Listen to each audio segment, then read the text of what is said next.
السلام علیکم ورحمۃ اللہ وبرکاتہ۔ میں ندیم ماہر پرانی معلومات کا سلسلہ نمبر 16 یعنی 16 لے کر آپ کی خدمت میں حاضر ہوں۔ جیسے کہ کل ہم نے ذکر کیا کہ قرآن مجید کو کس طرح جمع کرنا شروع کیا گیا جب حضرت عثمان بن عفان کو حضرت حذیفہ نے یہ بتایا کہ بھئی ایسے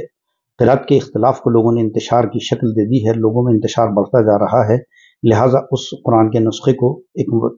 ترتیب دیا جائے اور جن میں ان تمام قرأتوں کی رعایت رکھی جائے۔ تو کل جیسے ہم نے بتایا تھا کہ جب زید بن ثابت رضی اللہ تعالیٰ عنہ نے قرآن کو تمام ان صحیفوں کو جمع کیا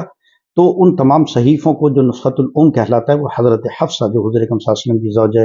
مبارکہ تھیں ان کے پاس رکھوا دیے گئے تھے، اور حضرت حفصہ بھی حافظہ قرآن تھی، تو حضرت حفصہ کے پاس وہ نسخے موجود تھے۔ پھر جب حضرت عثمان بن عفان رضی اللہ عنہ نے یہ ارادہ کیا کہ اب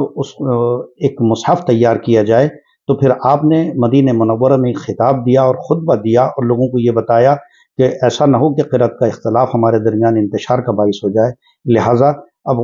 وقت آ گیا ہے کہ ان تمام قرأتوں کو جمع کر کے ایک مصحف تیار کیا جائے۔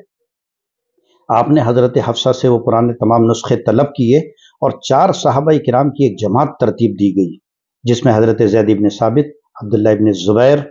سعید بن عاص اور عبد الرحمن بن حارث رضی اللہ عنہم موجود تھے، اور ان کے بعد حالانکہ یہ تعداد بعد میں بڑھائی گئی، جس میں حضرت ابی بن کعب، کثیر بن افلاح اور انس بن مالک، عبداللہ بن عباس وغیرہ رضوان اللہ علیہم اجمعین جیسے اصحاب کو بعد میں شامل کیا گیا، اور پھر مصحف عثمانی کی ترتیب کا کام دیا گیا۔ اور اس مصحف عثمانی کی خاصیت یہ تھی کہ اس کے اندر 7 قرأت کی گنجائش رکھی گئی تھی۔ اس میں نہ تو اعراب تھے اور نہ نقطے تھے، جیسے ہم نے آپ کو پہلے بتایا کہ اعراب اور نقطے حجاج ابن یوسف کے دور میں لگے ہیں، ابو الاسود دوئلی وغیرہ ان لوگوں کے حضرت حسن بصری وغیرہ کے نام آتے ہیں۔ تو حجاج ابن یوسف نے یہ کام بعد میں کیا، لیکن حضرت عثمان کے زمانے میں مصحف عثمانی تیار کیا گیا، جس میں 7 لہجوں کی رعایت رکھی گئی تھی، 7 قرأت کی رعایت رکھی گئی تھی۔ اس طریقے سے قرآن مجید کا یہ کام ترتیب کا مکمل ہوا، اور وہی مصحف عثمانی ہے کہ جو آج تک چلا آ رہا ہے، اور یہی قرآنی سلسلہ ہے۔ تمام ان صورتوں کی ترتیب وغیرہ یہ تمام چیزیں حضرت عثمان کے دور میں ایک جگہ مجلد ان کا بنا دیا گیا تھا، اور ایک روایت میں آتا ہے کہ 5، ایک روایت میں آتا ہے کہ 7 نسخے تیار کیے گئے، جس میں مکہ، شام، یمن، بحرین، بصرہ، کوفہ اور ایک نسخہ مدینہ منورہ میں رکھا گیا تھا۔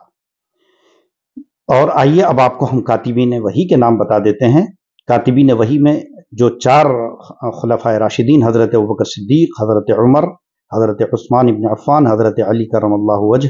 حضرت ابی بن کعب، حضرت زید بن ثابت، حضرت عبداللہ بن سرح، حضرت زبیر بن عوام، حضرت خالد بن سعید، ابان بن سعید بن العاص، حضرت حنزلہ، حضرت معاقب، عبداللہ بن ارقم، شرحبیل بن حسنہ، عبداللہ بن رواحہ، عامر بن فہیرہ، عمر بن العاص، حضرت مغیرہ بن شعبہ،